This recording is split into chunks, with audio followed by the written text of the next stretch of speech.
I mean, True. Happy New Year to everyone. Well, exactly. So New Year, same 97 demo. no, people would know if people listen. They would know that we record on Saturday or Sunday usually. So they would know that it's January 2nd, exactly. 2021. We are currently We're 2 recording. days into Should we this say year. the date? Should we start doing that? Saying the date of recording just to keep people like. No, I think we it's should fine. do that. I mean, All right. Yeah, I mean, I feel part of TV magic is the illusion we're creating. Is this a Wednesday? Is it a Sunday? Who knows? No illusion. We're not supposed to. Was this recorded on Christmas? No, we're not supposed to do that. We're not gonna. Never mind. We're not gonna. Oh, never mind.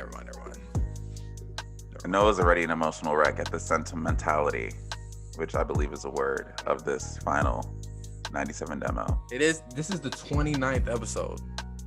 dang. Why isn't it? I was like, actually, that's off mic. I'm gonna save that. 29th episode. It's crazy. I know. It feels like we just started.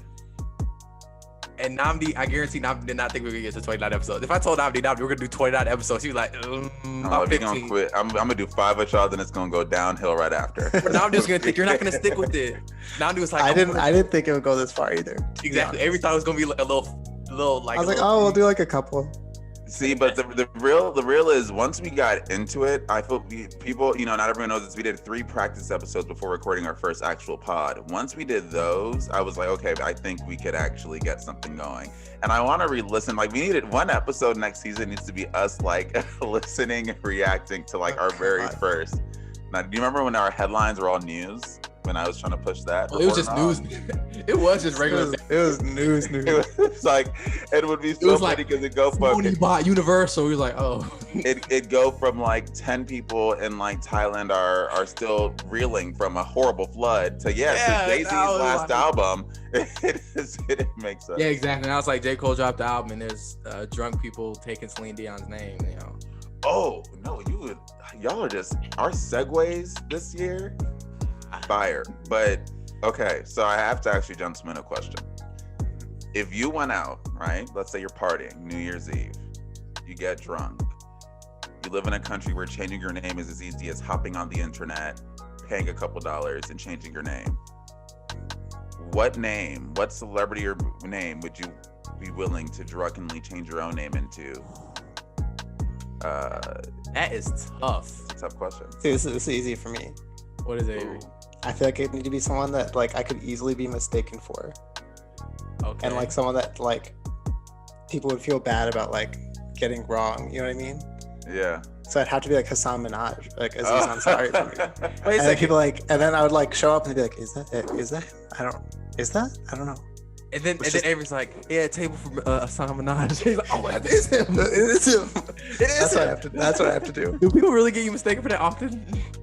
No, I just feel like I could like pass it off. Like I feel like maybe he's not like well known enough to where someone would be like, that's not him. In that vein, I've been confused for Tiger Woods before, and I've actually. Are you I don't serious? see it. That's It's so funny. dope. I don't see it, but a lot of people have told me I look like Tiger Woods, and not to mention, it is a very cool name. If I have to take someone else's name, Tiger isn't bad. Yeah, you can make a reservation and then show up with a red polo. Exactly. Like you look so different than on TV, and I'm like, the HD these days is just. And you're tall, so like. that could Yeah, work. he's like, but you're taller than Tiger Woods though. You're taller than Tiger Woods. Do the streets know that? Yeah, that's true. Streets don't know that. Dang, I don't know that stuff. There's nobody that says like they said I've kind of like look similar, but nobody that like. Yes, Someone there said you is. look like Yes, Patrick there Patterson. is. No, wait, Noah. Oh, that was terrible.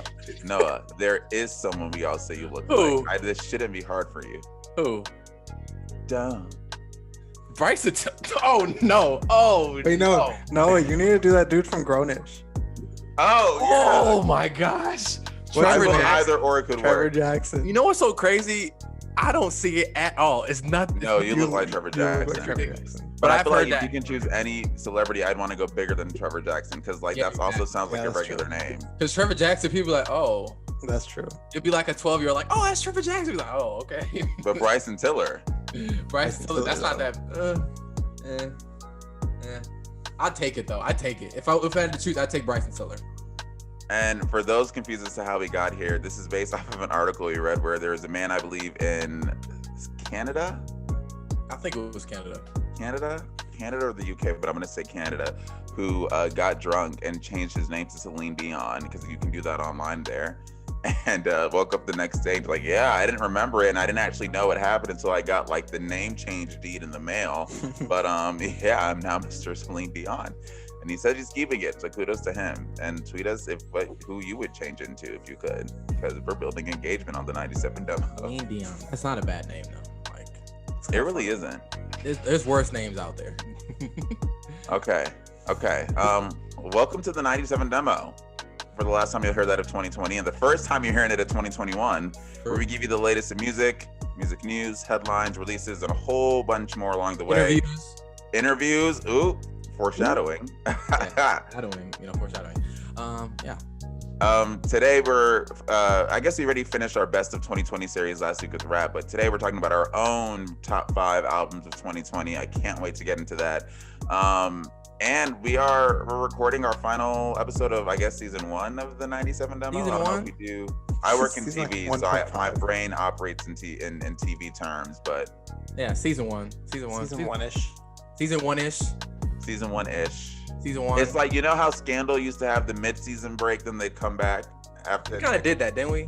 It's like, oh, well, We've taken like a couple like 1 week breaks, but Yeah, never we did that a couple of times. longer than that. We took a couple season 1. Yo, Season I think there's only been 1 week that we just straight up didn't record. How about just year 1? There's 97 2. Demo We did twice. Oh, 2. How When I about had to just move year? back and then How about we just do year 1 97 demo podcast? Year 1 97. But are we Right. technically recording in year Like 2? Batman or something like that. I mean, we're still in year 1. What if we do chapter 2 Chapter 2. of the 97? Are we a book? Side B. Side B. 97 Demo Deluxe Edition is Deluxe what we'll call edition. that when we come back. The EP. Okay. Yeah. Okay. Oh, dang. And now I just saw the first headlines. No, but we got to introduce ourselves. Let's introduce Oh, okay. Yeah. I'm Nnamdi Agwanwu, one of your hosts, joined by my 2 friends. Noah McGee at Noah A. McGee _ And Avery that's Dwall. at Nnamagwan for Twitter. At Nnamagwan, 2 N's, AMEGWUON for audio listeners. Yeah. Shortened. Yeah. And Avery. Yeah, at Avery. At Avery Dwall. Yeah. On Twitter. Right to it. Yeah. And Clubhouse, apparently now. Yep. We are on Clubhouse. Oh, stay tuned. We are all on Clubhouse. I'm proud to announce that all members of the 97 demo were deemed exclusive enough to get invites to Clubhouse. It's not We are part of the beta testing of the app, and I don't want to say this is a privilege, but Wait, there's are you levels to serious or are this. you joking? I really don't know. Well, that's why on the thing it says you're in the beta version of the 97 demo. So okay. I mean not you're in the beta version of Clubhouse. Okay. So, I was like, what? there we go. Okay. So we have to start the show with some somber news today, because rap lost a legend, honestly. This week, MF Doom. At least it was announced that MF Doom died a couple days ago. When was it? On New Year's Eve, the 31st. Yeah. Well, the announcement, yeah. It was the post was dated for October 31st, so Halloween is apparently it sounds like when he actually passed away. Yeah, they say he transitioned October 31st, 2020, which is Halloween, which is kind of crazy. But I'm pretty sure this is his wife wrote this post that he died announcing that he died on New Year's Eve, which is good. I'm happy they got time to kind of grieve and mourn without like all the public all the news and all the people like, oh my gosh, how you doing? Like you kind of need some personal space. And he was a personal guy, obviously. So yeah. And no, I feel like you phrased it perfectly when I don't know if this was off mic or when you said this, but you said he was quite literally your favorite rapper's favorite rapper. Yeah, I don't want to go on I want to go on a tangent, but like I'm not gonna and this happens, I've seen people do this like, oh my gosh, people are out the woodworks loving MF Doom and like I'm not coming here acting like I'm the biggest MF Doom stan. Like I grew up on him, I was there from the beginning, but I was a fan. I just quick story. The first time I heard MF Doom was on Boondocks. It was an episode. It was the first season, Nab Oprah, and they played All Caps in one of the songs. And I was like, what song is that? I was like 12 or 13, and my brother told me it was MF Doom and Madlib. And yeah, I would definitely call myself a fan. I'm not saying like I grew up on him, he raised me or something like that, but it's just a guy that made dope music, and I like a lot of his music. So very, very unfortunate. Yeah, he's like a god for the underground. Like, if you look up, like, I'm sorry, but like, if you want to become a backpacker, you're like, what's underground rap? Who do you want to get into? MF Doom's like the first guy who would come up, you know? Yeah. Dude's been around since the early 90s. Like, he was 49. He was around since the early 90s, you know? So, yeah, we're going to get into him, I guess, when we get into like our Project of the Week and stuff like that. But yeah, MF Doom, Victor Vaughn, Zev Love X, The Villain, King Ghidra. I'm trying to think of something else. I mean, he has a lot of names, so yeah, rest in peace to MF Doom. And I feel like, to Noah's point, there is a such thing as an ability to recognize someone's contribution to music you love without maybe having a personal relationship with their music yourself. Because MF Doom is someone that I'm like Noah. I listen to him because of Boondocks was a big part of it. I also listen to Mad Villainy. Not too long ago for the first time, to be honest with you. But I've always heard his name, right? Because I can absolutely recognize his contributions to hip hop and just what he's done for rap. And I don't know, he'll be missed. He'll be sorely missed. I didn't realize that he passed away on Halloween, and you know, I am happy his family got the time to, I guess, grieve on their own, and I'm happy that they were willing to share it with us, you know, when they did. But just rest in peace to one of rap's greatest, and yeah. The end 2020 off, like that's like the way it goes. It's terrible. Yeah. Yeah, I feel like he really like transcended a lot of things. I remember like I was never a huge fan of his or anything, just because I hadn't like listened. But I obviously, like, as a fan of music, just recognize his contributions to it and like how influential he was on some of like our favorite artists. And even like I think it was a month or two ago, I was watching Gladiator, and you know, even though like obviously I'm not a huge MF Doom fan or anything, I was watching the movie, and I think I texted Noah. I was like, "Dang, did you realize that like his mask in the movie Gladiator kind of looks like MF Doom's mask?" Yeah, and obviously he's based off the character Dr. Doom from Marvel and stuff like that, and like. Dude was just like the dude was known for like going to shows and somebody else would go out as him in a mask. Yeah, would notice it's not him, they boo him. Like I've heard stories of that. Like it's ridiculous. Like dude, like oh my gosh, yeah, he was incredible. Literally nobody sounded like him. He had an off-kilter rap style. No one sounded like him. Yeah, nobody sounded like him. So rest in peace, MF Doom. Yeah. So. Okay. Yeah. Rest in peace to one of rap's greatest. But speaking of rap's greatest. Is that too soon? In more positive news, no, he's one of the rap's greatest. It's not a bad thing. J. Cole World, my guy, announced what we are hoping is a series of projects, but what he's called as a goals. He made an Instagram post saying, "I still got some goals I got to check off before I scram." Scram, ideally meaning retired. And on it, for our audio listeners, basically it says the fall off era, which is what we're currently in. He marked off features because he's been killing that 2019, 2020. 2018 too.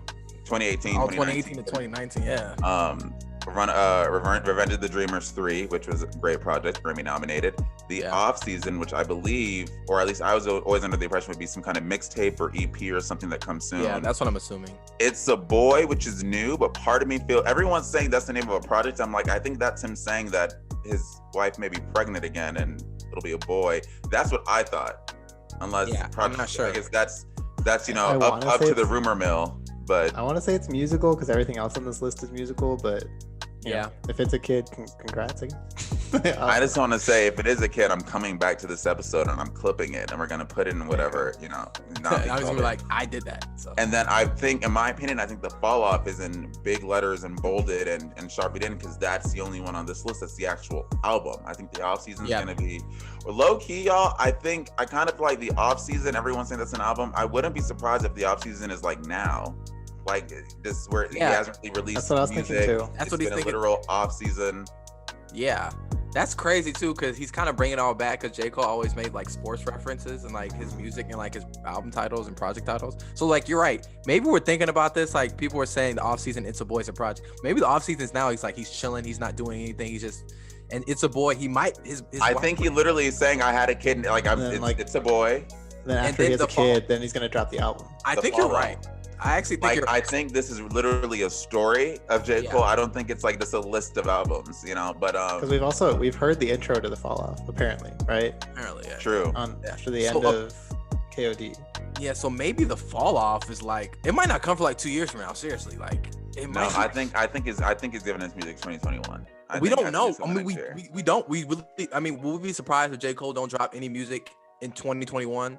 And then I will be surprised. I would not be surprised because I don't think J. Cole has teased this long in advance before. Like, he's never been the kind to like, here's a snippet to a song, I'm gone for 2 years. I mean, but people said the fall off is in the works for like since 2018, and that's just because on KOD and on the track list he had, I believe in like one of the songs was called like Intro to the Fall Off or something. Yeah, and then remember he released another single like later, and it was like a remix. Who said the Fall Off, something on the Fall Off, and it's still been 2 years. I'm just saying, like, I would not be festival show and say the Fall Off is coming like 2020 or something. Yeah, he lied.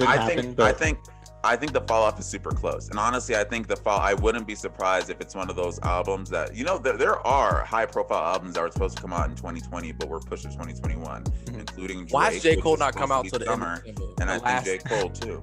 Watch J. Cole not come out for a year from now, and y'all gonna be like, oh, I was like, it's gonna be like 2021, December 30. Look, I'm still waiting for that J. Cole Kendrick Lamar collab mixtape. That's never happening. Hey, they're gonna need money one day, okay?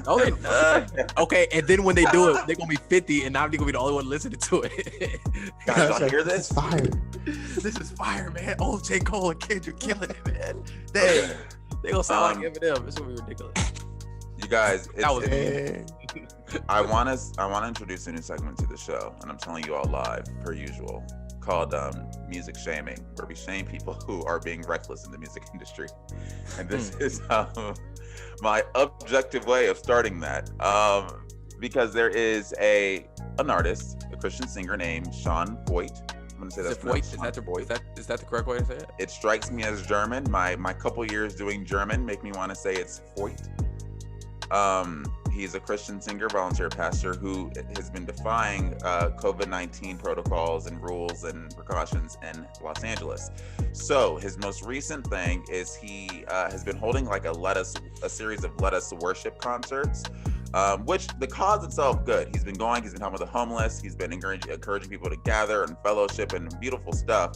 But he's doing it maskless outside in massive numbers. So this again happened because California, as we speak, is having a huge, massive surge of COVID-19. They have like the strictest COVID laws. Especially LA. LA, they're having to bus bodies around. The military's there to help move bodies around. They've hit their ICU capacity. Right now, they literally don't have people. There's no room. There's no intensive care unit. So people get sick of COVID and have to go to a hospital. They're screwed. And that's always been the problem with the pandemic. People don't really understand the severity of it unless it's happening to someone close to them or them themselves. But like, if you go to this little maskless party, get COVID, end up having a little bit more of a serious case and have to go to a hospital, you could be screwed. And that's the issue here. And unfortunately in LA, I doubt they're gonna people of course have been asking, well, why not go and just shut it down? And you have to know, a lot of these mandates, they're not enforced. They're not criminally enforced. In LA, they're not. Especially when you now have a situation where this is a Christian singer, so you're intersecting with religion. They're even more hesitant to shut you down. And they're going to like a very poor part of LA, Skid Row. Yeah, they're helping the homeless population. Avery, that's Skid Row, you know. That's your part. That's your US side. You know what I'm saying? No, Skid Row is like a notoriously poor area of LA. Like, this feels very weird. I think obviously it's wrong. It's very wrong. Yeah, but there's a way to respond. Like, obviously he has good intentions. I'm not doubting his intentions, but I think there's a way to responsibly, safely help people, because there's plenty of not just celebrities, but like artists, celebrities that's doing that. I'm thinking of the country artist. I forgot his name. He does all the commercials with Peyton Manning.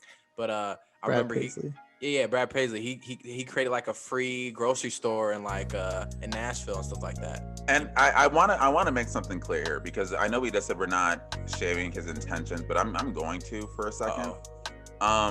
This guy is holding these massive events on Skid Row. Like Avery just mentioned, lower income population, probably doesn't have the best, may not have a job that gives him wonderful health care, probably incredibly vulnerable because of that, to dealing with just being super in a horrible position should they be infected. Those are you being maskless and bringing hordes of people to help this population while putting them at risk for contracting the virus. Are you really helping them? Like, are you gonna help them if they get COVID-19 and have to be isolated and have to go to a hospital but are being turned away? Are you gonna house them in your church? It's like, that's my issue. It's I get what you're trying to do, but you being reckless and choosing to ignore protocols in a county that literally has a COVID-19 rate worse than some countries right now. It leaves me almost so reckless. Yeah, that's reckless. If Avery's talking about Skid Row's, like, obviously that's the demographic that's probably being affected most by COVID. Obviously, we're talking about all these great, but low income. We know at this point in the pandemic, like Black and brown populations are most vulnerable to exactly coronavirus, and so you Latinos and Hispanic people even more so, actually, the numbers. We say black and brown. Oh yeah, I get what you're saying. No, of course, yeah. Hey, man, I'm just being all encompassing. Brown. No, you're right. You're not like people try to, you know what I'm saying. So this just feels, obviously it's. I don't even want to say it's well intentioned. Like, it's very wrong. Everything about this is wrong. Yeah. It seems like it's continuing this trend of people using like the religion loophole. And I know I'm gonna stop talking before I get myself in trouble, but it's a thing. It's like the same thing with churches who refuse to close, or people who are continuing to hold events and do massless things in the name of like, well, this is my religious expression. It's true, but acknowledge you are putting people at risk. It's just dumb. Okay, it's just dumb. It's just dumb. So yeah. We're in a whole panoramic. A whole panda. Whole panda. And you doing this? Okay, new releases. This was tough, guys, to find new releases. This list was very, very, very difficult to actually find. I'm not gonna lie. Our good friend Justin Bieber dropped the first one I saw was Justin Bieber. Anyone. The first thing Avery said was, wow. No, so let's stop right here. Avery, Justin Bieber, anyone? Thoughts? It was fine. That's good. It was fine. In comparison to Yummy and Holy, the last two songs we're critical of. Much better than those two songs. Wonderful. Do you find it interesting in the video? He covered up all his tattoos. He put makeup. Yeah, that was interesting too. He was boxing, right? Yeah. He covered up all his tattoos because obviously Justin Bieber's notoriously known for being covered in tattoos, terrible tattoos at that. Our Christian king. No, not that. He's probably friends with that. He's probably friends with that pastor. Wait, which one? Tom Voight, whatever his name. I don't know. I gotcha. Yeah. No religious king of ours can have that many tattoos in his music video. Yeah, I don't know. So that is hilarious. Besides Justin Bieber, there's another one I saw. I don't know if this is on streaming platforms yet. I'm pretty sure it's going to be, but Reason Extended. It's just like the song on his album with more people. So I think Denzel Curry was on it, West Side Boogie was on it, obviously Joey Badass was already on it. It's just more people on it. I forgot who else. Oh, Jack Harlow's on it. So interesting cast of rappers. What's it on? It's on YouTube and SoundCloud now, but okay. I'm pretty sure because I saw TD the Instagram. There was they put so I think they're gonna drop it Monday or something, hopefully on streaming services, stuff like that. That sounds like something they're gonna do. Another one for me, I would say, is Slum Village Villa Manifesto. They're a rap group from Detroit. These are all instrumentals, but you guys know me, I like instrumental projects. So this was cool. This was really good, solid. So yeah. About this Foo Fighters, I didn't know they dropped something. That's just a song, right? I was not aware they dropped something. That's a song. I threw it on because our list was sparse. I feel you. Did I interact with the song? That's a different question. I didn't even know they dropped something, but I'll listen to it. Wait, okay, hold on, because I may have gotten either the Foo Fighters. No, I think it was the Foo Fighters. They released a 20-year something for Probably. something. They've been around forever. Yeah. And this was on that.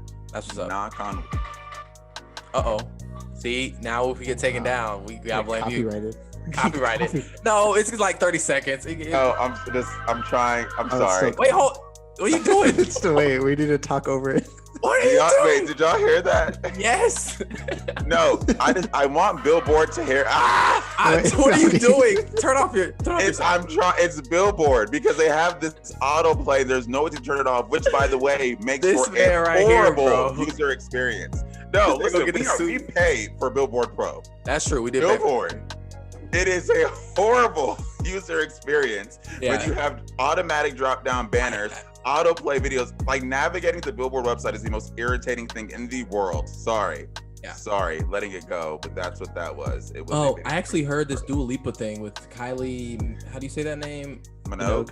Minogue. Thank you, guys. Real Groove Studio 2054. What was it? It was good. It was cool. I mean, Dua Lipa killed it this year. She had one of my favorite albums this year. She's in my top 50. Yes, I made a top 50, guys. I'm one of those people. This is my first time. First of all, this is my first time ever doing a top 50 in my life ever. So, yeah. It's kind of fun. I'm glad I think maybe next year we do that. Hey, we're gonna list every top 50. It's gonna be a 3-hour episode. Actually, yeah, exactly. Oh Lord, we would fight over that. I really don't think we would fight over a top 50. If it was in no order. If it was in no order, no order. Oh yeah, no order. Oh my God. When it gets to 25, I'd be like, I don't even. No, we couldn't do a rank, because when it gets to 15, it would go straight downhill. It'd be terrible. So yeah, so some okay releases. I mean, there's not a lot. So yeah. I can't even say I have a favorite release this week, because there's nothing. I can't say I have a.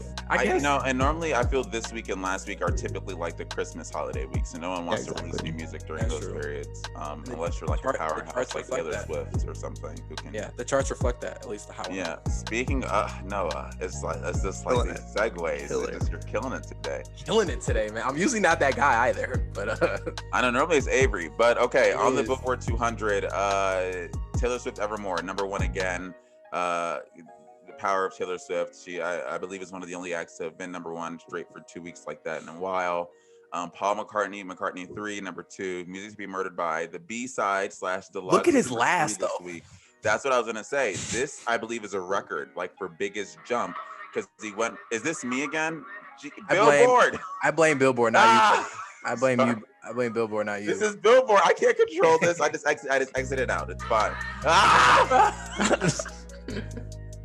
Oh my gosh. Like, no, there's no, hold on. I'm gonna finish. This is fine. There's just no reason that should be a thing. But Eminem, this is a record from because I believe this jump from 199 to 3 is like one of the highest jumps in like Billboard history. Yeah. Of course, the deluxe B-side, whatever you want to call it, helped that.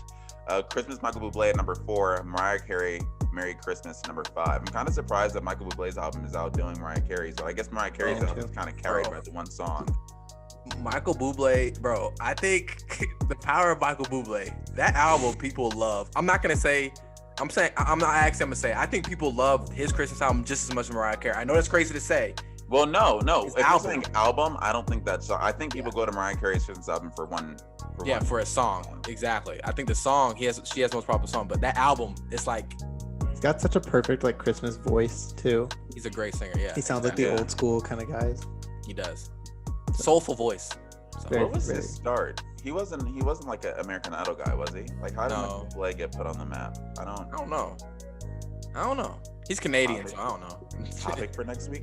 Pop Smoke, Shoot for the Star, Aim for the Moon has finally left the top 10. Very sad. After 25, it feels so much longer, but just after 25 weeks. It was there for a while. And Man also, on the Moon 3, Kid Cudi, #13, down from 2. I wonder where Lil Baby, My Turn is, because that's officially that was officially the best-selling album in terms of like sales altogether of 2020, I believe.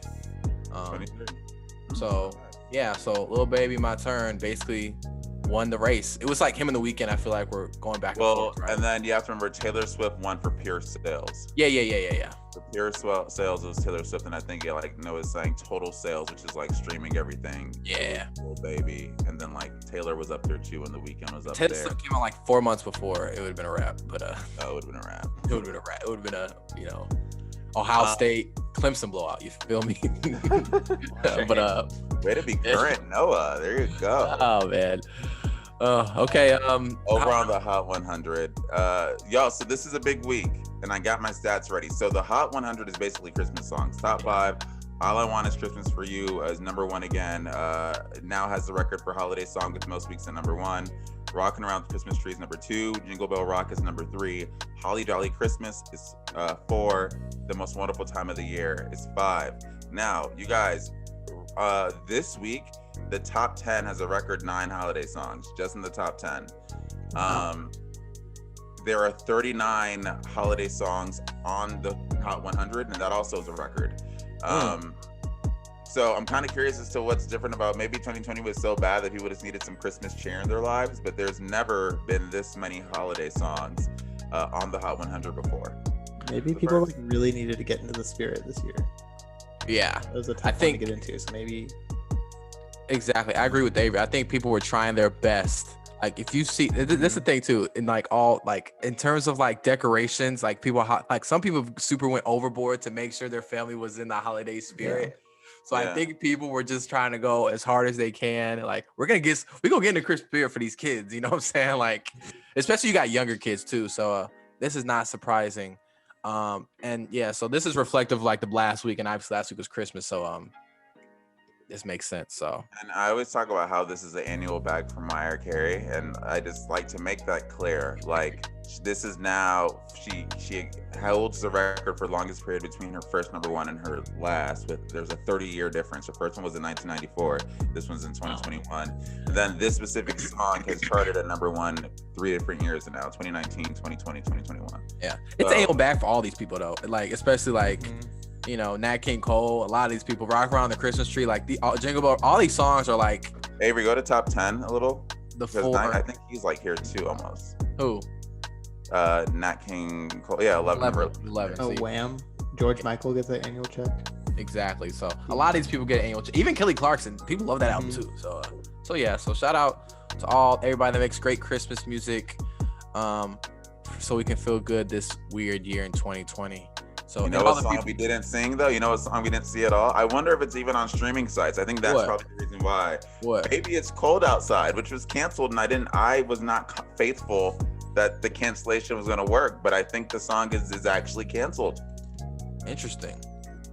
Because everyone said it kind of had elements of sexual assault in there somewhere. Yeah. Not on this list. Top America. There you go. We did something right this year. Exactly. So we did other things right, but yeah. Okay. I think I want to get through charts quick so we can go to our wonderful meeting discussion this week. We have given you the top 5 of R&B. We gave you top 5 of rock alternative music, top 5 of pop. I did that out of order, and now top 5 of rap. And now we are giving you our top 5s. It's our personal top 5 across all genres. This, I would say, was far more difficult. I was just telling Noah and Avery, it was far more difficult for me to figure out my own top 5 and honorable mentions, because we're doing 2 honorable mentions each, than it was for me to do it any time we did this as a group. Like, I struggled. Yeah. I have a question for you guys. Because of the year it's been, quick question before we start listing off our top 5 and talking about and getting discussion and whatnot. I gotta ask, because of the year that it's been, obviously most times we've been at home, or whether you're not home, you've been in like a room, or like, you know, inside a lot of the time, you haven't been out. Do you think that affected the way you listen to music, the projects you listen to and whatnot? Absolutely. Because for me, you know what's so interesting, and we're gonna get into it, my mid-year is so different, because my mid-year is kind of like, because that was like when we started the podcast, it was right a couple months was mid-year, and those projects were like kind of like not really full projects. I remember there were kind of albums I could listen to in the background because you're working from home, you're trying to figure out, you're trying to kind of get your mind away, and then as the year gone on, you kind of get into albums that are more complete.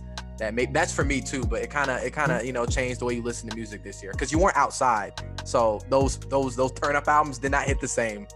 You know, so yeah, I second all of that. I think there were 2 big changes that impacted me. One is I started working from home, and I used to listen to a lot of music during commutes. Yeah, exactly. At times I was working. That was my favorite way to listen to music. Yep. I started working out at home, and I don't know why that changed the vibe for me, but when I was used to go physically to the gym, I would always listen to like an album during a workout, and that stopped when I was at home. And I just think, like you said, turn up music is kind of hard. I think there's a lot of albums that would have been fantastic club albums or turnout albums that just never got their fair due in 2020, because there wasn't really a chance to do that unless you're in Atlanta, Georgia, in which, you know, the pandemic never happened. Exactly. But, you know, so yeah, I definitely agree with you there. Like that pop folk album. Yeah. I'd say I know a lot of the lyrics to my top 5 albums, just like very intently listening to everything. Really paying attention to what's being said. Subject matter, I think, mattered to me this year a lot more than it usually would have. Yeah. So yeah, no, I agree. You're right. It did change the way we listen to music. And I think my top 5 still would have been kind of similar if it was just like a regular year anyway. But like, I don't know. It's just like it changed as the year went on because my mid-year top 5 is so different. But we'll get into that. So yeah. So do we want to get? I wish I remembered my mid-year so badly. I tried to find it in Google Docs while you were talking. I remember 2 of them. Yeah. Maybe 3. I don't remember. I guess we can just go down. So with Avery going first, me going second. I thought we could do what we did for the mid-year one, which is just Oh, so each did the 5 to 2 thing? Yeah. Oh, is that me? Yeah. It's okay. It's okay. I'll fix it. So wait, okay, I'm last then. Either way. So yeah. Do you want to all do honorable mentions first? Yeah. Yeah. Honorable mentions first. Yeah. All right. So I my 2 honorable mentions are Brent Faiyaz, F the World, and then Freddie Gibbs, Alfredo. That's what's up. These were hard to like. I wanted both of these in my top 5, but I just don't think I listened to them enough to like qualify putting them in there. Because I think part of what my criteria was for my top 5 was like I had to listen to the albums a ton, and these 2 I think like just fell short of that for me. But these are all like, I would say both these are damn near perfect albums. Like they're so good. I love both of them. So that's what's up. Yeah. My honorable mention, I share one with Avery. But my honorable mentions are obviously Freddie Gibbs and The Alchemist, Alfredo, and Benny the Butcher, Burden of Proof. Who I agree with Avery. These projects, you go back and you're like, man, why is this not in the top 5? Like, I was this close to putting Alfredo in there. I was like, why am I not putting this album in the top 5? But then just to be fair, I was like, there was just more projects I was going back to. So like, unbiasedly, you could say, well, this album's technically better than the album, but there were albums I just went back. That's not what this list is about.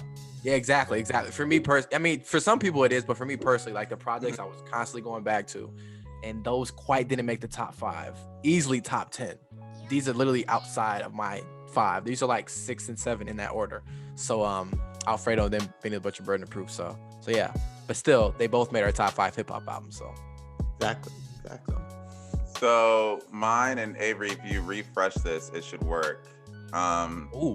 So wow, where to begin with how this happened? So D Smoke's Black Habits, I'll start there, this is such a funny Black Habits by D Smoke. Black Habits by D Smoke. There was the reason why I put it in my honorable mentions because I love this album. And when we did our top 5 rap, I listened to the whole thing, and it's one of the only rap albums, in addition to the 2 that are in my top 5, that I return to nonstop. And I just thought I thought it was damn near perfect.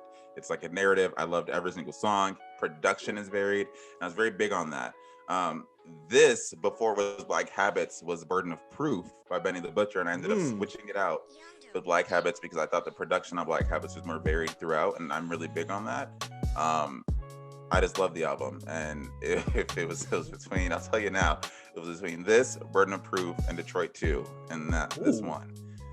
Chromatica is because, as we talked about in the pop episode and the episode where I was forced to reveal my Spotify top 5, I listened to the album. I listened to songs from this album a shit ton this year, to the point where, and we can keep that one in, Avery, because that's how much I listen to it. Who cares? We honestly don't care anymore. But I had to ask myself about the album as a whole. And one thing Spotify doesn't show you is the albums you listen to the most full through. And I kind of wish they did, because I don't think this would make the list. There were 3 songs I went to nonstop from it, but as an album, there was some skips. Yeah. And one of my biggest characteristics for anything in my top 5 is there couldn't be a single skip on it. And there was way more than one. So I do love Chromatica, and I still think it was one of the best pop albums. I just don't think it could be, for that reason alone, could be in my top 5.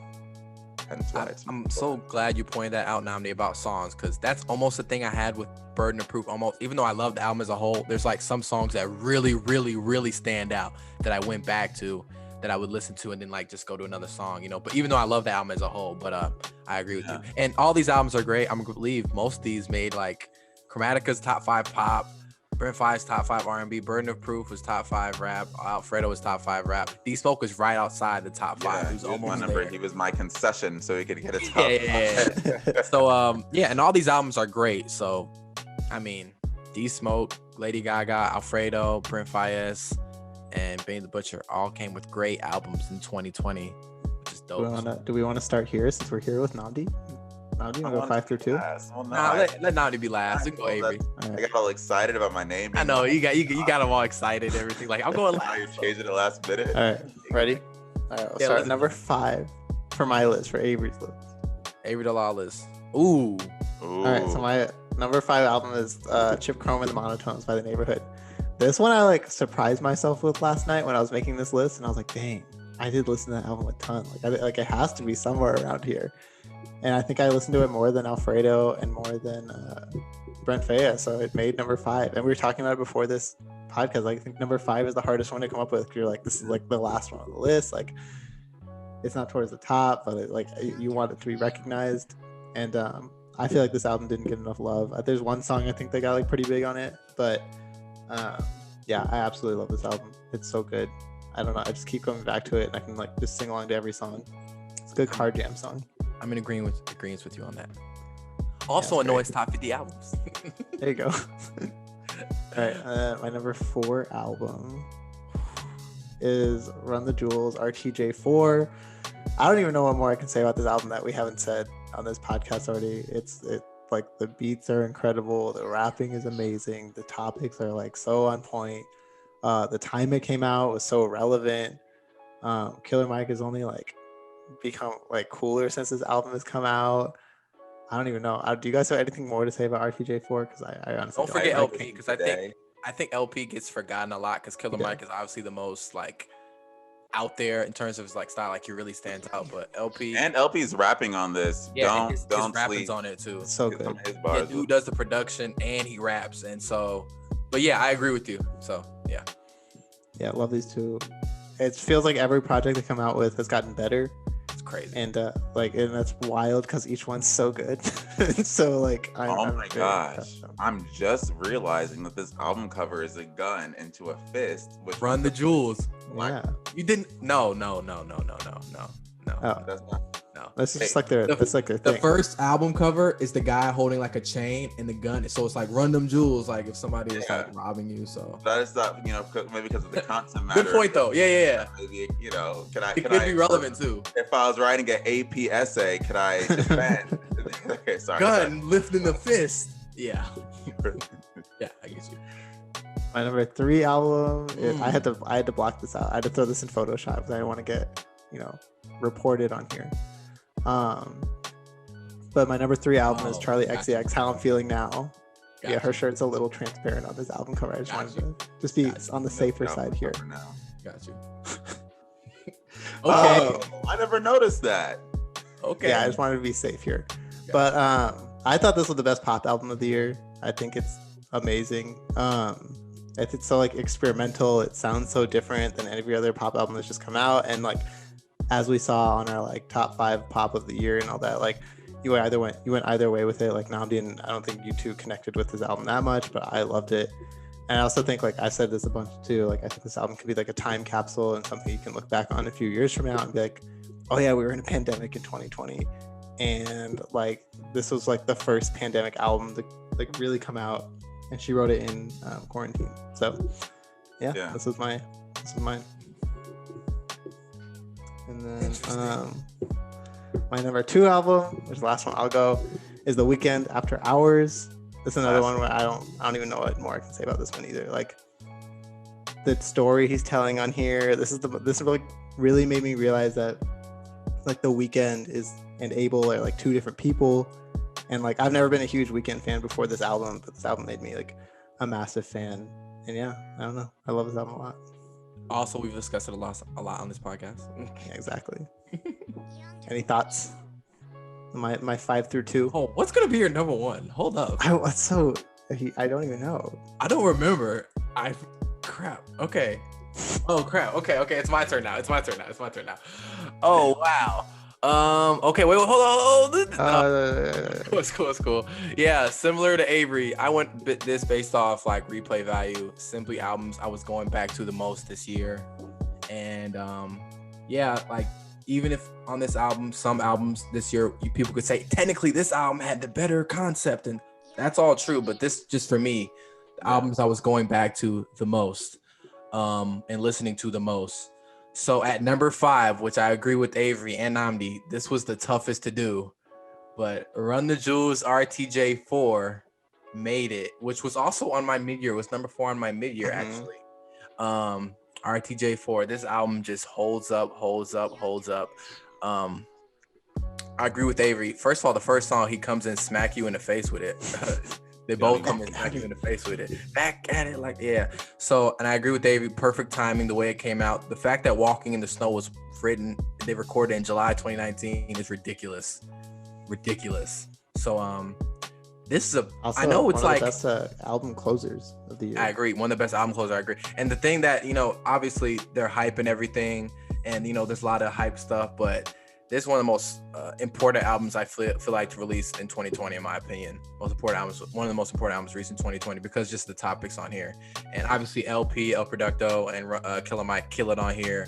So Avery already spoke about this. We've spoken this album a million times. Perfect album for me. So yeah, number 5, Run the Jewels.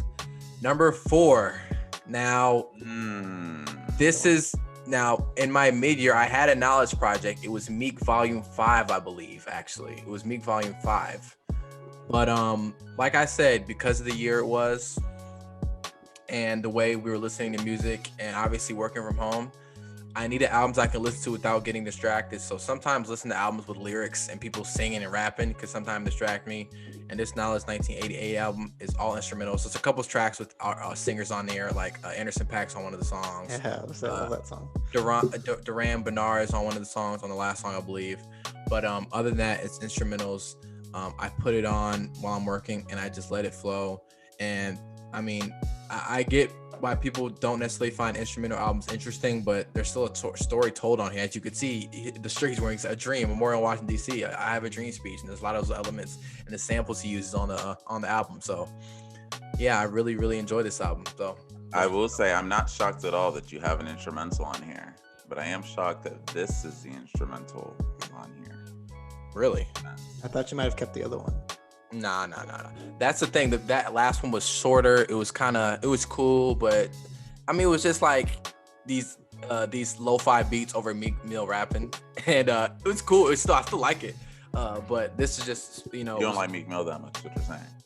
I mean, I don't hate him, but he's not my guy either, though. But no, anytime the answer has to be, well, I don't hate him, but I mean, I'm not saying he sucks. It's not like Lil Uzi. It's like, I don't think, Playboy Cardi. I think Playboy Cardi sucks, but yeah, this Knowledge album is great, and even got the Avery's mom stamp of approval. She liked this album. My mom did like this album a lot. Go. So number 3. Now, number 3 and number 2 were tough, very, very tough, very, very, very tough. This album is so good. But I not settling, but Westside Gun, Pray for Paris. This still might be one of the best album covers this year. Oh, it's so, and this it's crazy too, because this Virgil Abloh did this cover, but then he did the Pop Smoke one. It was terrible. It's like, come on. The highs and lows of Virgil Abloh. The highs and lows of 2020, but yeah, man, this is interesting because this was not in my mid-year top 5. And it came out earlier this year, I believe, like maybe March, April, like right in the beginning of the pandemic, exactly. But as the year went on, I just started listening to it, and this album is honestly, to me, a masterpiece. It's an amazing album, honestly. From the features, I mean, and that's crazy. When I looked at the track list, it was Tyler the Creator was on there, Wale. I was like, is he going mainstream? Is Westside Gun trying to go mainstream? But I mean, they all fit perfectly. Joey Badass, Tyler the Creator did his thing. Wale obviously did his thing. Boldy James, Rock Marciano. I mean, obviously Benny and Conway always do their thing together. So amazing album. Production's great. Rapping's great. And Westside Gun is the flyest dude in the game right now. So fly guy. Killing it. Number 2. Now, this was obviously a big thing during the mid-year rap albums, and obviously. I believe Nnamdi, one of you guys, kind of discussed, obviously Boldy James dropped 4 projects this year. I all enjoyed, for the record, but this was the first one he released with The Alchemist. I should have put Alchemist, and I spelled his name wrong. I said Boldly. Boldy James. I could change that. It's Boldy James, people. The Price of Tea in China, and this is the deluxe cover. Wow, this album, I could see somebody loving the other albums like Manger on Mick Knowles or Real Bad Boldy because it sounds. Yeah, I could see that. But to me, obviously, The Alchemist did the whole album produced the whole album, and I think just the story he's telling. Boldy James has been out for a while too, but this is the album that really was like, wow, it really connected with me. His rapping caught up to his voice because I love his voice, and he just telling a story. It literally puts you in Detroit, like the effed up part of Detroit you don't want to go to. It literally puts you in those areas, and I love it. And it has another great closing too. So Boldy James, the newest signing to Griselda, came with a great album, my favorite rap album of the year. Is this album cover supposed to be like the Silk Road or something? I have no idea. It's like I see there's the Sphinx right there. It kind of looks like Middle Eastern, kind of like North Africa. You know what I mean? It's kind of like but then the other one. Yeah, but then the other one, I don't know if it has the same thing. So I don't know. I have no idea. It just looks cool. I have no idea. And I was looking at it. I was like, what am I looking at? And what am I looking at? Yeah, the cluster. But yeah. No, this is here, but I think we went this exact same order when we did our mid-year. I don't know why I think that, but I think we did. Yeah. Yeah. So I'm not as surprising as everyone else. I'll just start with number 5. Hardest for me, but we seem to all have shared views. RTJ4. I'm not gonna lie. I think I tried to find an excuse to take this out of my top 5 so I could put up another album, but I just couldn't. I like re-listen and I was to take it out. I can't really like. It is just too good. I mean, seconding everything everyone said, beyond the production being great, the actual lyrics having substance, it's also just a fun listen. It's less than 50 minutes. It's every song feels fast and you feel engaged in it.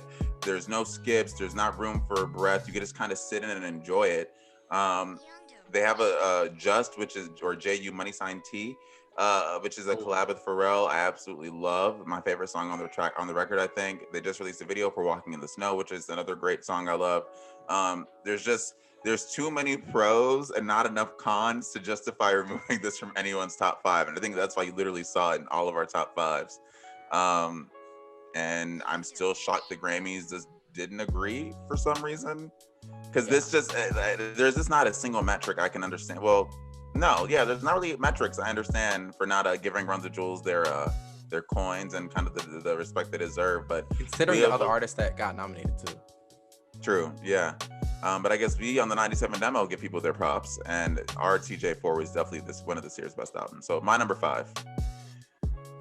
My number 4, Jaguar. Let me tell ya, hell yeah. She's a fan too. For the record, she's a fan of the pod.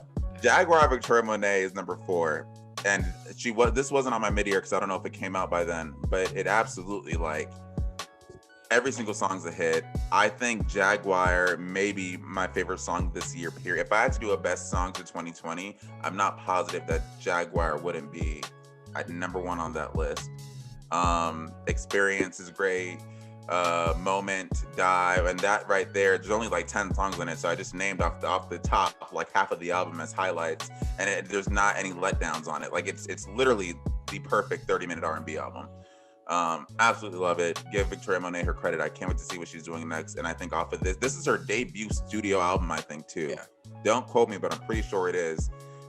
And like, yeah, she came in with fire. Mean, correct me if I'm wrong. She's known for she's been in the background. She's been like a writer. She worked with, all right. So Thank You Next, Ariana Grande's best album, debatable, in my opinion. Victoria Monet wrote, I believe, like at least half of the songs on there. And I know she's collaborated with Ariana Grande a lot in the past. And I love it when songwriters become like actual performers, because they still have the songwriting skill and ability, and they're creating music personal to them now. So it's just like, it just makes sense. And I think you get albums like this when that happens, because she understands the importance of songwriting and also understands how to be a performer. So you're putting that together and it's like magic. So yeah, Jaguar Victoria Monet, great album. Congratulations on the baby, Victoria. Yeah, congrats on the baby. Like our tweet again.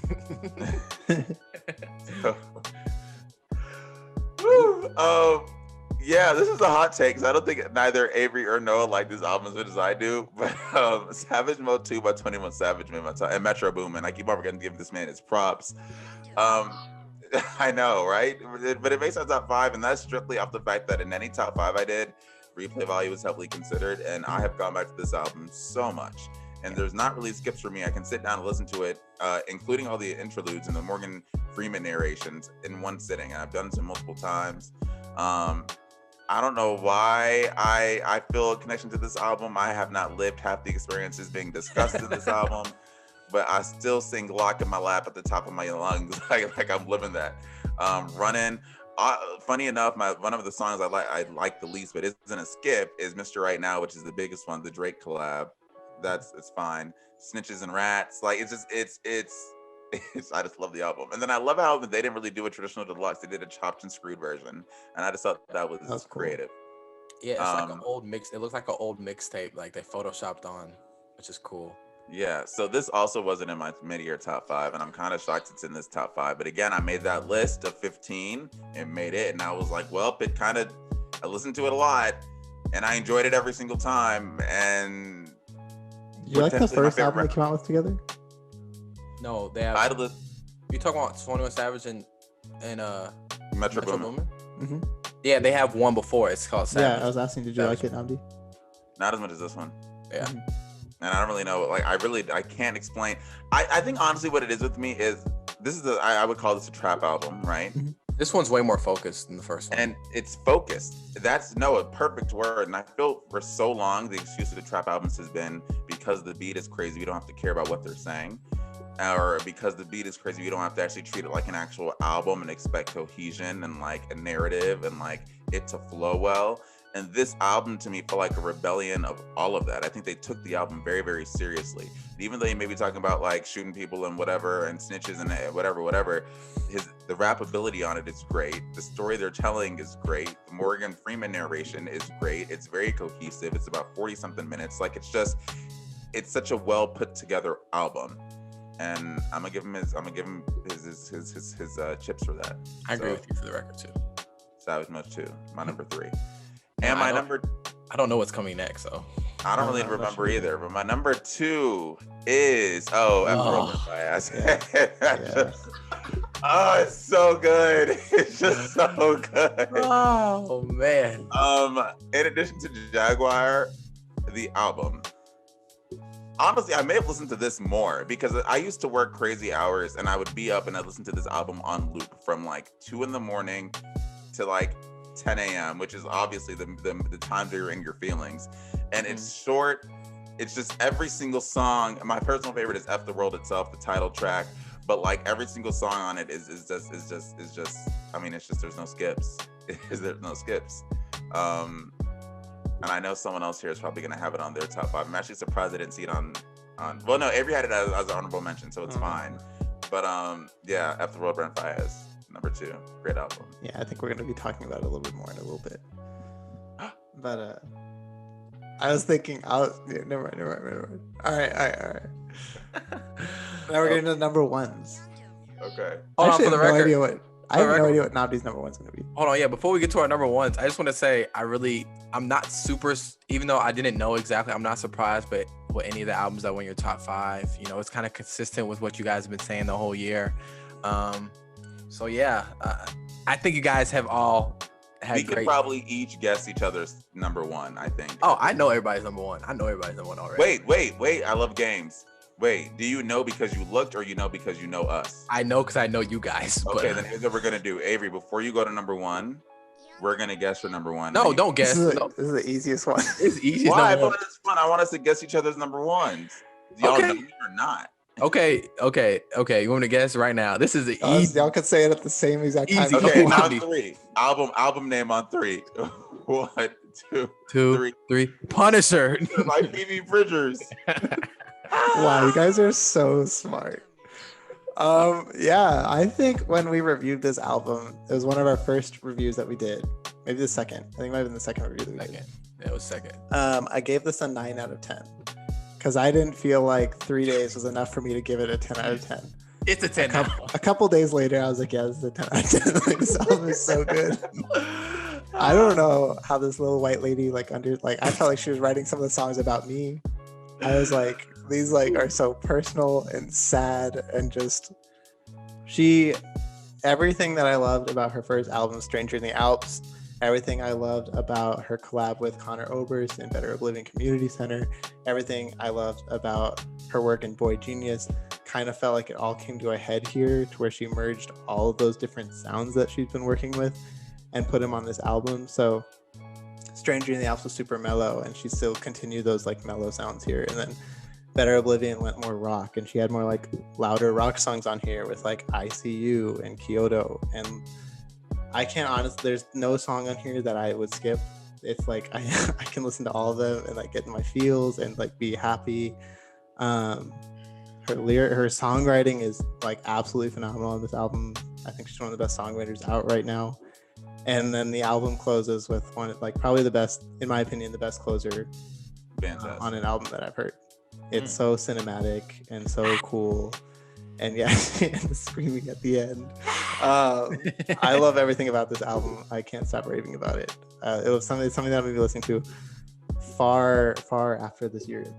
Well, the year's over. Far into the future. And I'm excited to keep listening to it and like finding different things that I like about it. Yeah, she got a Grammy nom off of it too. Yeah, she did. She got a Grammy nom. For me this year, this album was the introduction to a whole new world.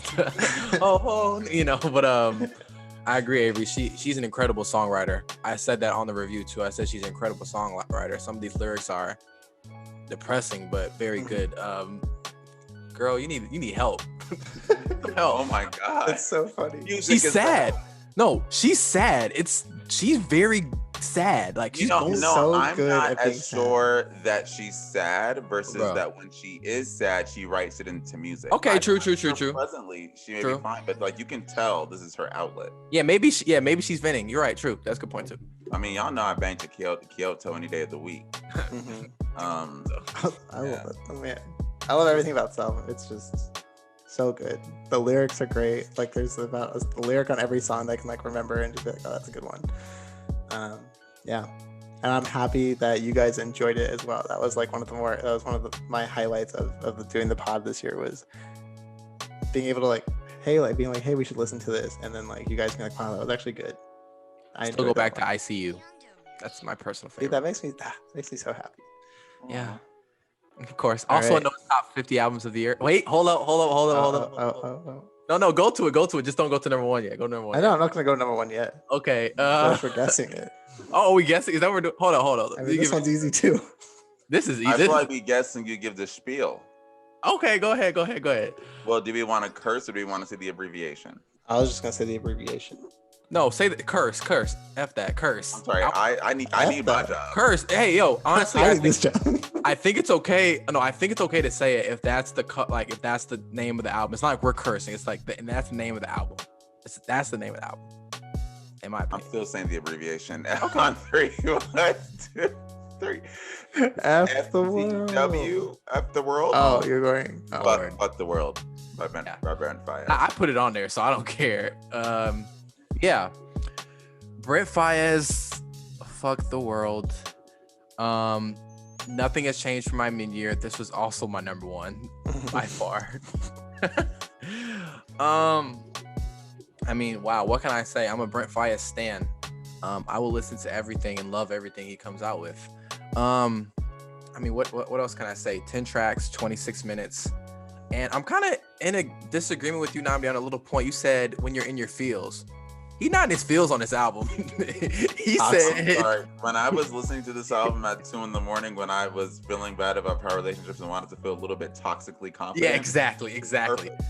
Brent Faiyaz, I mean, he talks about, other women, obviously, and other things, but he said, drug addicted, narcissist, that's addicted to sex and drugs. And he says that on the album.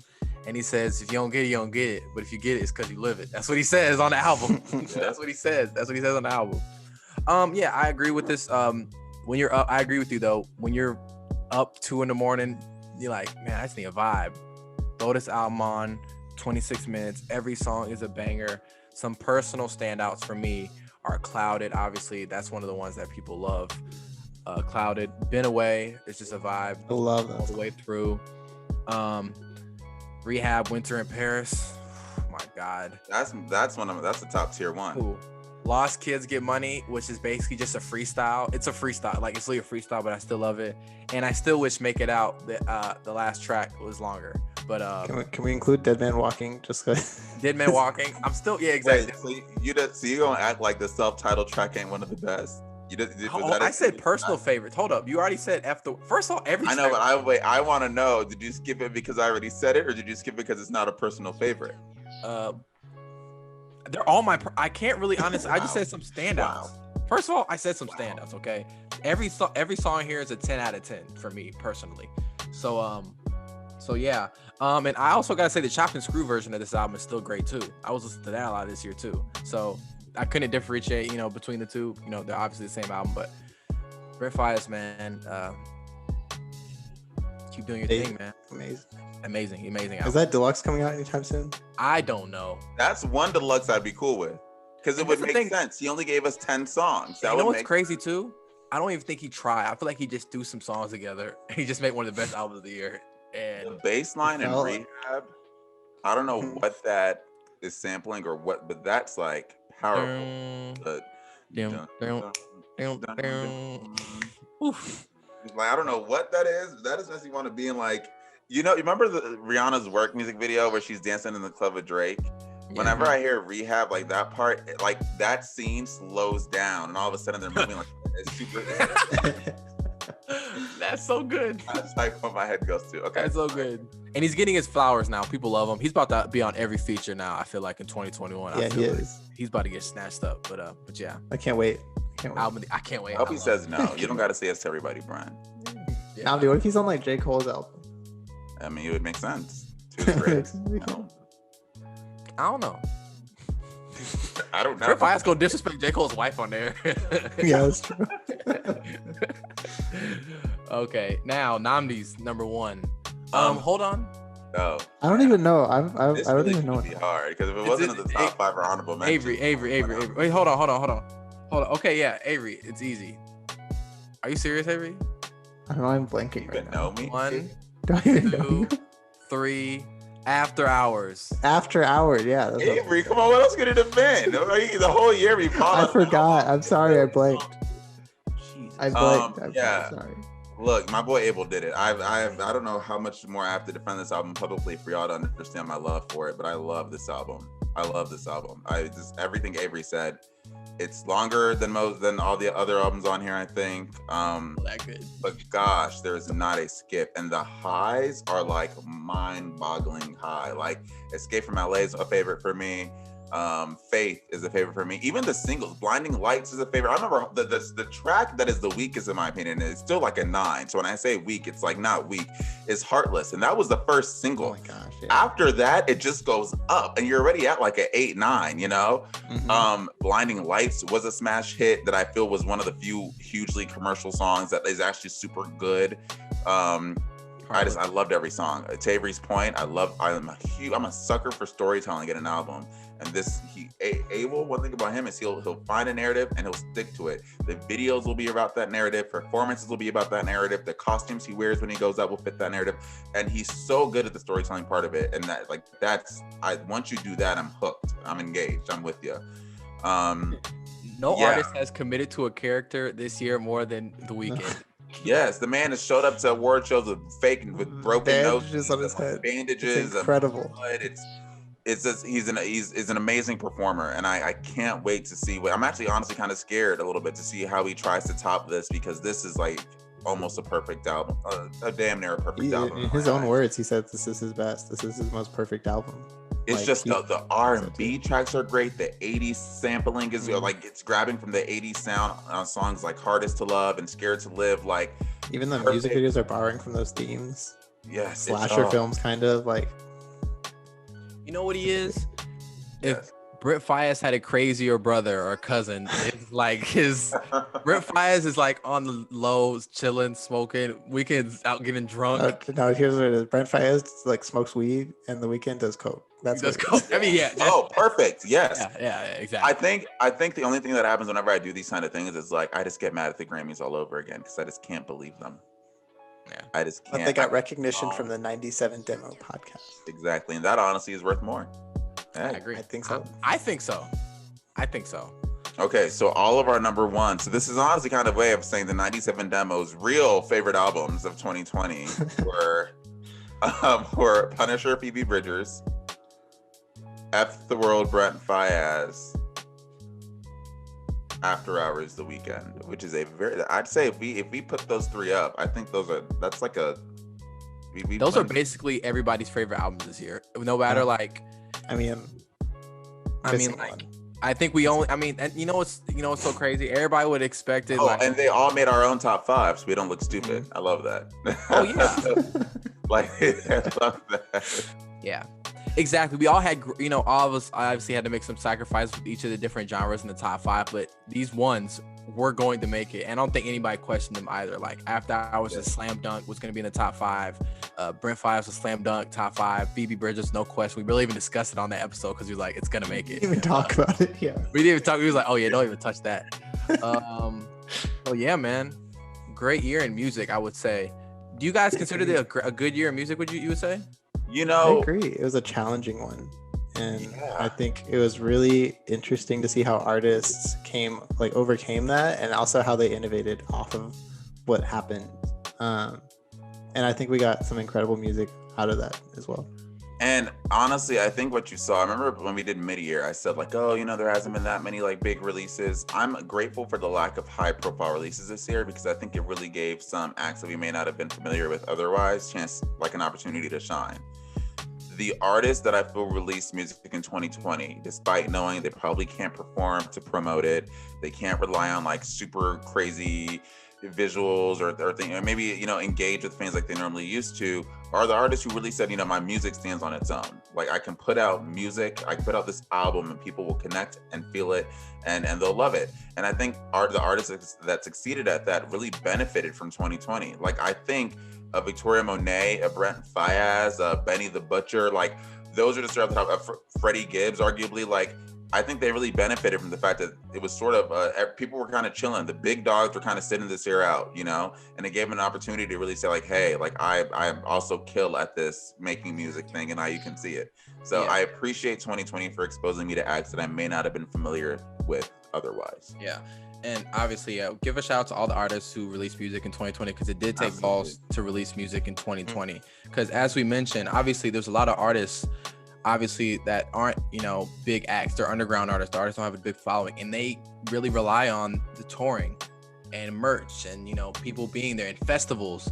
And most of that was wiped away this year. So if you released a project this year, you were basically going off the strength of like the music alone.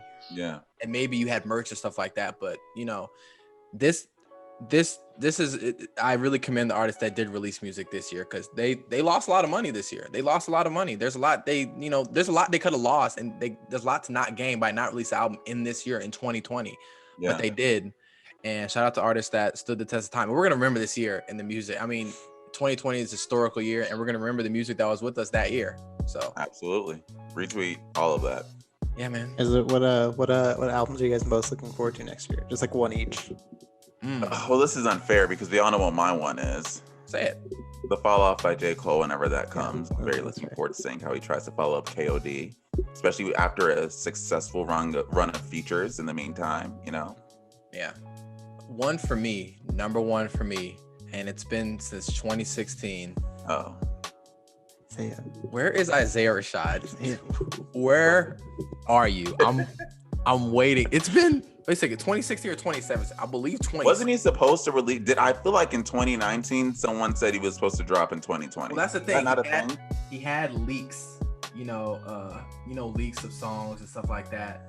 I'm trying to find out the exact release date when this came out. It came out in 2016, guys.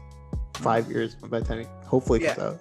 Yeah, 2021 in September 2020, it'll be 5 years. So I hope he didn't get dropped from TD. I hope he didn't stop making music. I hope nothing crazy happened. What's going on, buddy?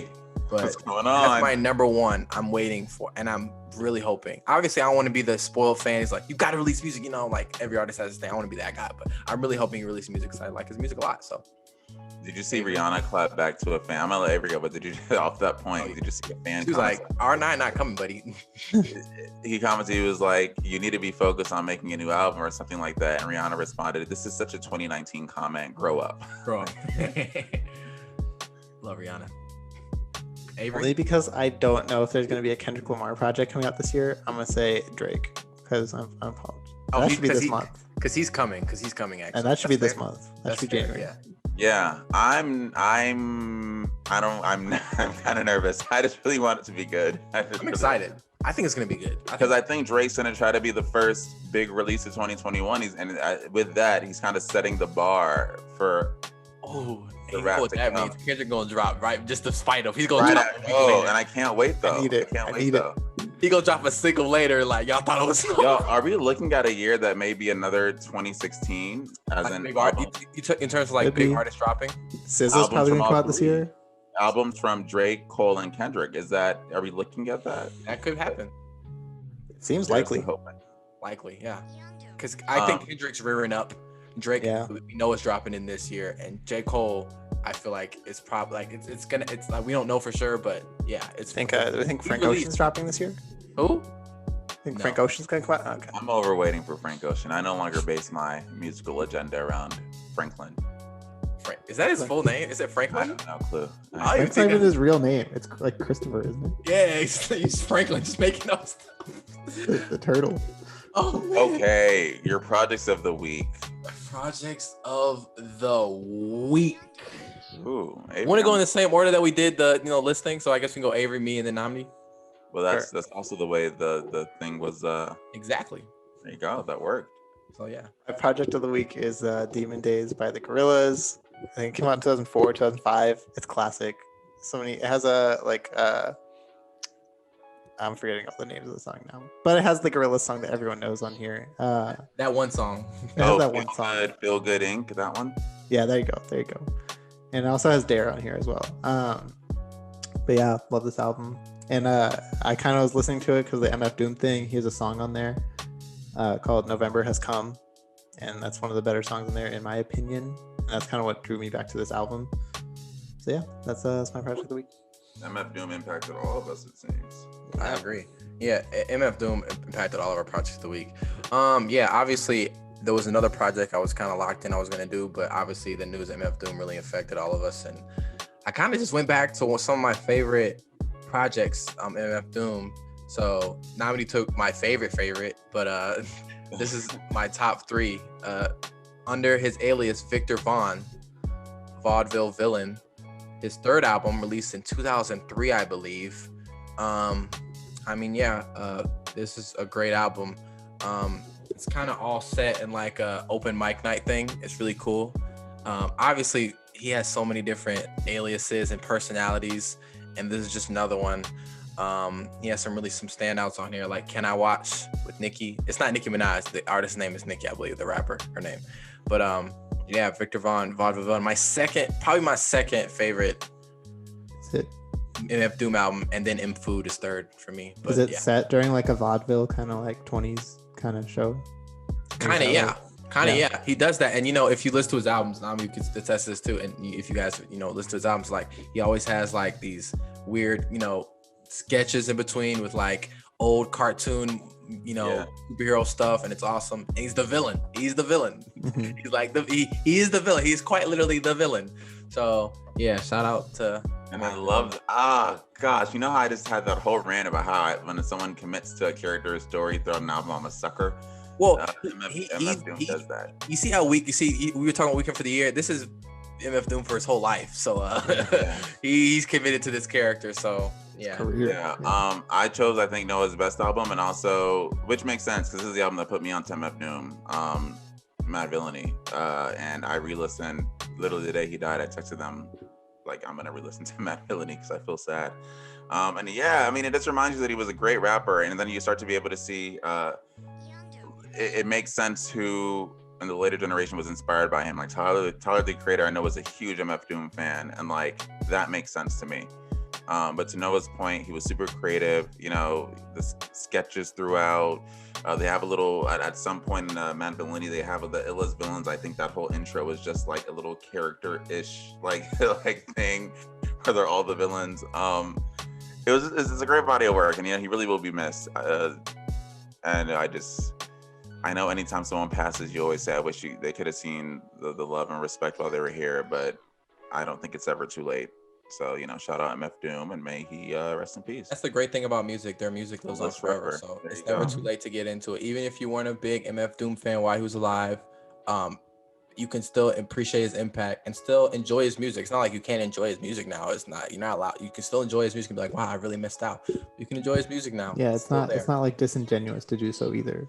Exactly. I agree. If there is like a silver lining, if that's not an insensitive thing to say about someone passing away, it's that more people hopefully will be exposed to their art that they left. Exactly. I agree. I agree. You know, there's these people who want to, you know, gatekeep and be like, you can't listen to him now, you know, and stuff like that. And I think there's a line where it's like if you act like you were the biggest, you know, MF Doom saved my life and you didn't, that's like, okay, you're effed up. But like, if you're like, you know, I feel like we have all the different spectrums on here. Avery wasn't that familiar. Nnamdi's familiar. I was kind of, but I wasn't like a stan, but I was really familiar with his music. Yeah. Y'all can be respectful and appreciate it. So, yeah. So you guys, before we head out, you know, since this is our last episode of season 1, and I'm the sentimental one of the group, I would like us each to share in these last couple of minutes. Favorite episode? Our favorite episode. I knew it. Of our quote unquote season 1 of the 97 demo. Noah, since you seem excited, would you like to go first? God, that is tough, Nnamdi. I'm not. Oh my gosh, that's tough. I got to go to Spotify and scroll through all the. I'm scrolling right now. Okay. We had a lot of. I can go. Okay. Avery, go ahead, Avery. I think it's a rough episode. I think it's a really rough episode, but I like our Phoebe Bridgers review episode. Yeah. Because I think it's also something we can look back at it and be like, we could have done things better on. Specifically, how we integrated our interview with Grant. That was so bad. And like, I know, and I just think it's so funny to look back on as like a measuring stick to. I think how much better we've gotten at this. Second 2020. Not to like toot our own horn, but this is how much better we've gotten at it over the time that we've been doing it. Not to say we're perfect or anything, but because we're not. But yeah, I think that was a cool and rough episode for us. Nnamdi, do you have one off the top of your head? Because I'm struggling right now. Yeah, bro. And what's so funny is like I pitched it and I don't even know what like mine would be.